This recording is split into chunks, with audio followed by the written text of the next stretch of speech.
নিযুত মইনা আঁচনিৰ পিছত এইবাৰ চৰকাৰে দিবলৈ গৈ আছে বাবু আঁচনি।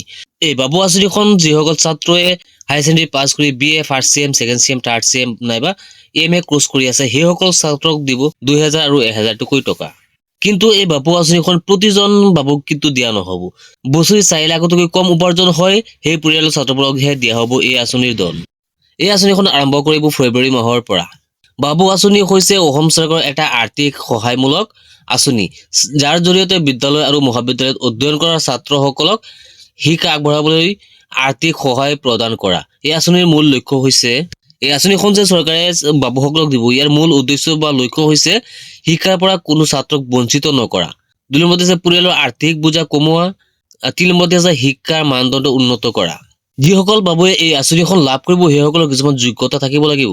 সেইজন বাবুৱে কি কৰিব লাগিব? আবেদনকাৰী অৰ্থাৎ বাবুৰ অসম ৰাজ্যৰ স্থায়ী বাসিন্দা হ'ব লাগিব। যিজনে এপ্লাই কৰিব আবেদনকাৰী অসম ৰাজ্যৰ স্থায়ী বাসিন্দা হ'ব লাগিব। 2 নম্বৰতে আছে বিদ্যালয় বা স্বীকৃতিপ্ৰাপ্ত শিক্ষানুষ্ঠানত অধ্যয়ন হ'ব লাগিব। 3 নম্বৰত পৰিয়ালৰ আৰ্থিক আয় চৰকাৰৰ নিৰ্ধাৰিত সীমাৰ ভিতৰত থাকিব লাগিব। অৰ্থাৎ পৰিয়ালৰ ইনকামটো 4 লাখৰ তলত হ'ব লাগিব বছৰত। 3 নম্বৰতে আছে যোনজন বাবুৱে এপ্লাই কৰিব সেই বাবুজনৰ কি থাকিব লাগিব? বেংক একাউণ্ট আৰু এটা আধাৰ কাৰ্ড থাকিবই লাগিব, তেনেহ'লেহে এপ্লাই কৰিব পাৰিব। আবেদন কৰাৰ সময়ত কি কি নথিপত্ৰৰ প্ৰয়োজন হ'ব? আবেদন কৰাৰ সময়ত কি কি নথিপত্ৰৰ প্ৰয়োজন হ'ব? 1 নম্বৰতে আছে আধাৰ কাৰ্ড থাকিব লাগিব। 2 নম্বৰত বেংক পাছবুক থাকিবই লাগিব। 3 নম্বৰতে আছে আয় প্ৰমাণপত্ৰ। 4 নম্বৰতে আছে বাসস্থানৰ প্ৰমাণপত্ৰ আৰু 5 নম্বৰতে আছে বিদ্যালয় কলেজৰ চাৰ্টিফিকেট আৰু ফটো। এইখিনি ডকুমেণ্টছ থাকিবই লাগিব, তেনেহ'লে এপ্লাই কৰিব পাৰিব বাবুৱে। আৰু এই আঁচনিখন কেনেকৈ কৰিব লাগিব আমি ভিডিঅ' শেষত যেতিয়া এপ্লাই আৰম্ভ হ'ব আমি দেখুৱাই দিম। সেইবাবে এতিয়ালৈকে যদি ফেচবুকত চাই আছে তেনেহ'লে ফ'ল' কৰি ৰাখিব, আৰু যদি ইউটিউবত চাই আছে তেনেহ'লে ছাবস্ক্ৰাইব কৰি ৰাখিব। আৰু অসমৰ মুখ্যমন্ত্ৰীয়ে কি কৈছে আপোনালোকে চাই লওক। মই য'তে যাওঁ তাতে আজিকালি ল'ৰাবিলাকেও কয় যে মামা নিযুত বাবু আঁচনিও আমাক লাগে। গতিকে আমি ছাত্ৰসকলৰ বাবেও আৰু এটা ভাল আঁচনি আনিম যাতে তেওঁলোকেও পঢ়াত অনুপ্ৰেৰণা পাব পাৰে।